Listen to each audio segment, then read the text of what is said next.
पिता और पुत्र और पवित्र आत्मा के नाम पर आमीन। क्रिस्त में प्रिय भाइयों बहनों और प्यारे बच्चों, सभी को जय यीशु की। आज का दिन हमें परमेश्वर की असीम दया की याद दिलाता है और माता क्लीसिया आज डिवाइन मर्सी रविवार को मनाती है। हम जानते हैं हम सब कमज़ोर हैं, पापी हैं, बार बार पाप में गिर जाते हैं, लेकिन प्रभु बड़ी दयालुता के साथ, बड़े प्रेम के साथ फिर हमें अपने पास वापस बुलाते हैं।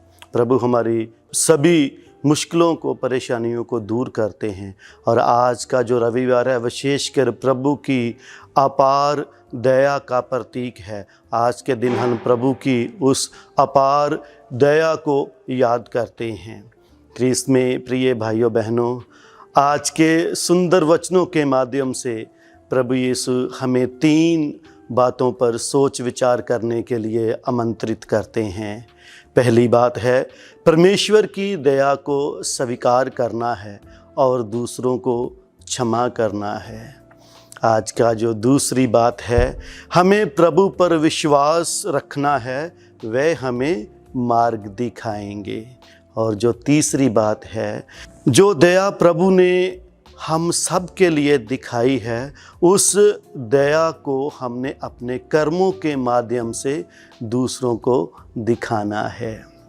प्रिय भाइयों बहनों, परमेश्वर की दया का स्वीकार करने का मतलब है प्रभु को स्वीकार करना है। प्रभु ने हम सब के लिए दया दिखाई है।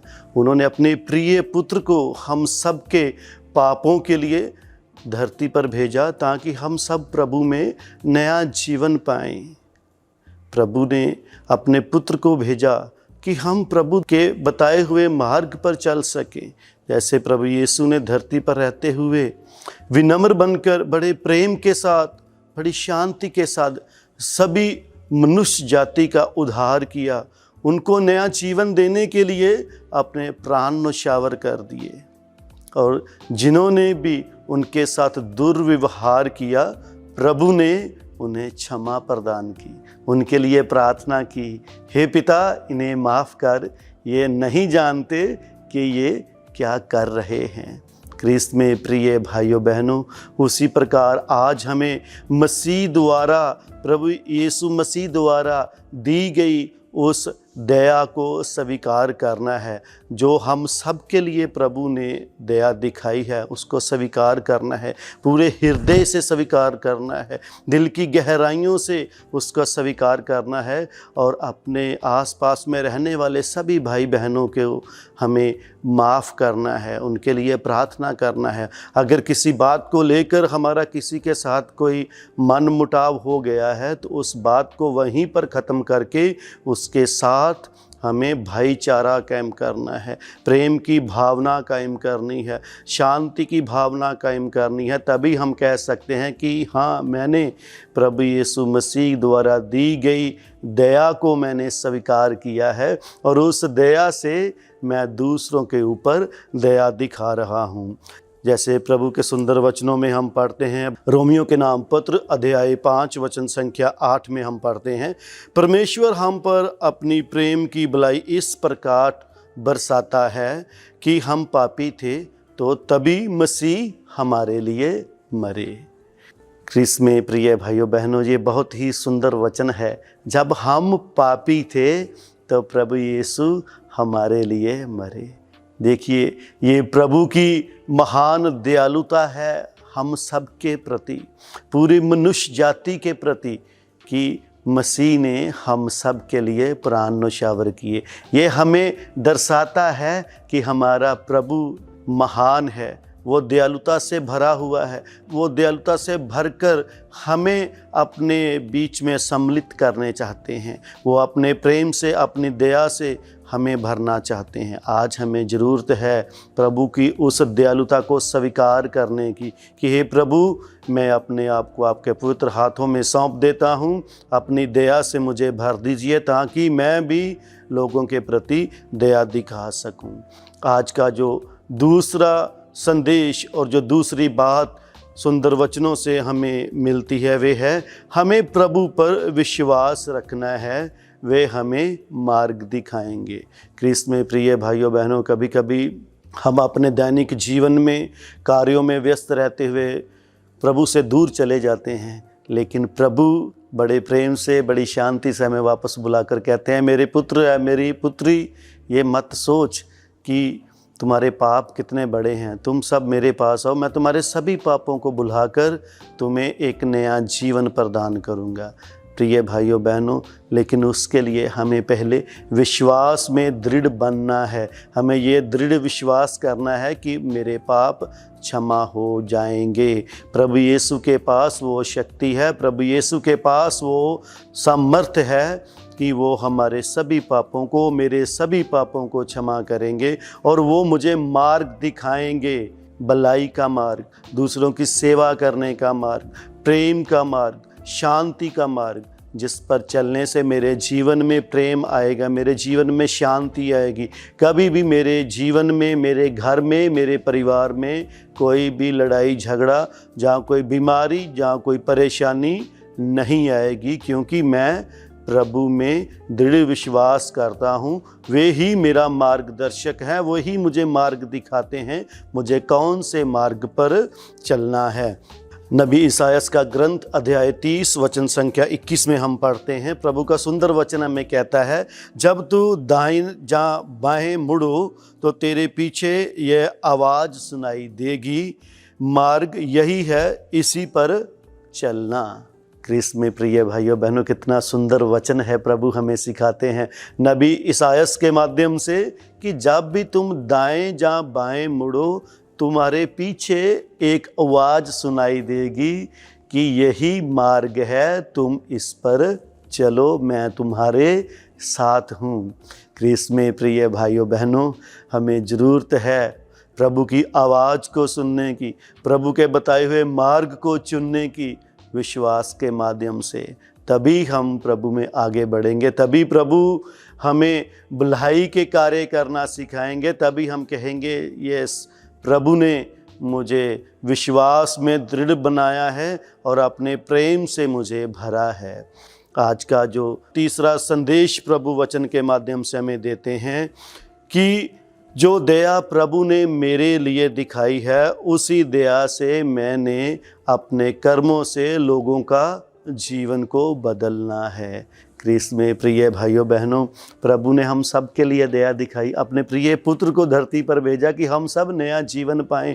उसी प्रकार जब प्रभु की दया मेरे जीवन में आएगी तो उस दया को मैं अपने रोज़ाना कार्यों में जब शुरू करूंगा तो मेरे काम देखकर, मेरा व्यवहार देखकर, मेरा बात करने का नज़रिया देखकर लोग जानेंगे कि सचमुच इसमें प्रभु की दयालुता है। और मैं अपने वचनों से, अपने आचरण से, प्रभु की वाणी से, अपने व्यवहार से जब लोगों के साथ बात करूंगा तो लोगों के जीवन में परिवर्तन होगा। वो जानेंगे कि सचमुच प्रभु की दयालुता इसमें है, इसमें प्रभु के ऊपर विश्वास रखा है, ये प्रभु के बताए हुए मार्ग पर चलने वाला इंसान है और मैं भी अपने पाप वाले रास्ते को छोड़कर प्रभु के बताए हुए मार्ग पर चलूँगा।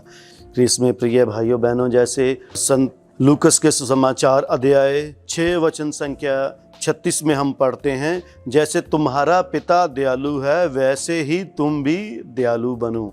प्रभु अपने सुंदर वचनों से हमें समझाते हैं हमें भी दयालु बनना है। अगर कोई हमारे साथ कोई दुर्व्यवहार करता है तो हमें उसको क्षमा करना है। उसी प्रकार नीति वचन अध्याय 19 वचन संख्या 17 में हम पढ़ते हैं, प्रभु का वचन कहता है, जो कंगाल पर दया करता है वह प्रभु को उधार देता है और वह अपने इस काम का प्रतिफल अवश्य ही पाएगा। क्रिस्त में प्रिय भाइयों बहनों, आज हमें ज़रूरत है दयालु बनने की। काफ़ी समय पहले की बात है प्रिय भाइयों बहनों, एक गांव में एक मनुष्य रहता था। उसका स्वभाव बहुत ही कठोर था, वो बहुत कम लोगों से बात करता था, वो अपनी ही दुनिया में व्यस्त रहता था। मन किया तो किसी से बात कर लिया, नहीं मन किया तो किसी से बात नहीं करता था। एक दिन उनके गांव में एक फादर जी का ट्रांसफ़र हुआ और जैसे ही फादर उनके गांव में पहुंचे सभी लोगों ने उस मनुष्य के बारे में बताया कि फादर आप उनसे दूर रहिए, क्योंकि वह बहुत ही कठोर स्वभाव का इंसान है, बहुत कम लोगों से बात करता है और कभी कभी अपने घर से बाहर भी नहीं आता है, वो किसी से बात करना ही पसंद नहीं करते हैं। तो फादर जी ने बड़े विनम्र स्वभाव से कहा, कोई बात नहीं, मैं इस पर सोच विचार करूंगा। और एक दिन फादर जी वहाँ से गुजर रहे थे और उनके मन में विचार आया कि क्यों ना मैं इस इंसान से जाकर मिलूं। जैसे उन्होंने दरवाज़ा खटखटाया, वो इंसान ने दरवाज़ा खोला और पूछा, हाँ भाई आपको क्या चाहिए। तो फादर जी के मुंह से सिर्फ एक वाक्य निकला, आप अच्छे इंसान हैं, प्रभु आपसे प्रेम करते हैं। यह बात सुनकर वह मनुष्य हक्का बक्का रह गया कि मैं तो लोगों से अच्छे से बात भी नहीं करता हूँ, तो फिर ये फादर जी आज मेरे विषय में क्या बोल रहे हैं। वो चुपचाप अपने घर के अंदर चला गया। कुछ दिनों के बाद फादर जी फिर उसी रास्ते से गुजर रहे थे, तो उन्होंने सोचा चलो आज फिर उस बंदे से मिलकर जाते हैं। उसने फिर दरवाज़ा खटखटाया, वो बंदा बाहर आया, पूछा, हाँ जी आपको क्या चाहिए फादर जी। उन्होंने कहा, प्रभु तुमसे प्रेम करते हैं। और वह मनुष्य जोर जोर से फूट फूट कर रोने लगा कि सचमुच ईश्वर मुझसे प्रेम करते हैं, मैं तो हृदय का इतना कठोर हूँ, मैं तो किसी से ढंग से बात भी नहीं करता हूँ, तो प्रभु फिर भी मुझसे प्रेम करते हैं।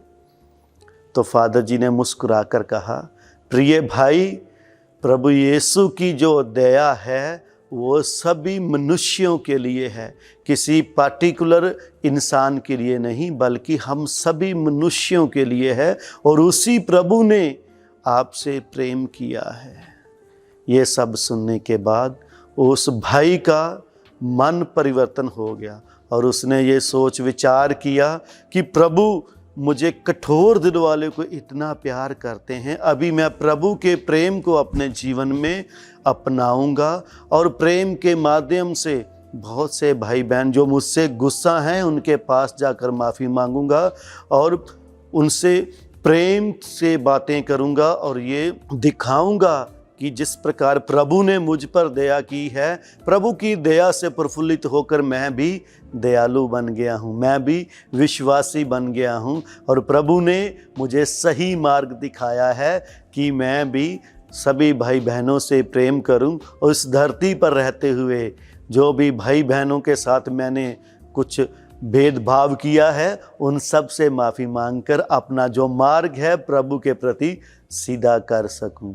क्रिस्त में प्रिय भाइयों बहनों, आज हमें भी ज़रूरत है अपने जीवन के मार्ग को देखने की। सबसे पहले हमें अपने विश्वास में दृढ़ होना है, प्रभु की दयालुता को पहचानना है, स्वीकार करना है, अपने जीवन में धारण करना है और दयालुता के मार्ग पर चलते हुए अपने अच्छे कर्मों से, अपने अच्छे व्यवहार से, अपने अच्छे बोलचाल से बहुत से भाई बहनों को प्रभु के पास लेकर आना है। सो प्रभु हम सबको आशीर्वाद प्रदान करे।